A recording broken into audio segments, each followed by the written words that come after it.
తినాలా నో అంటే అట్లాగా పెట్టి ఇట్లా నో ఇట్లా అనుకోద్దు ఇది ఎస్ ఇది నో అట్లాగే పెట్టాలి డాడీ దీని ప్రకృతి చేద్దాం గిన్నెలో టమాటా వేసి కప్స్ ఉల్లిపాయ కోసి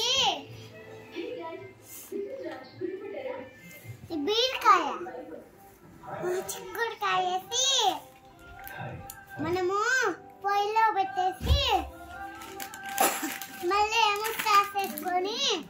కలిపేసి తిప్పేసి మళ్ళీ పొయ్యిలో వేసేసి మళ్ళీ అయినాక తినేద్దాం ఆ మార్నింగ్ అమ్మకి సరిగ్గా చెప్పకుండా సాయంత్రము ఇది అక్కలో వాళ్ళ కొడుకు చెప్పకుండా వాళ్ళు వచ్చి వాళ్ళు ఎక్కించు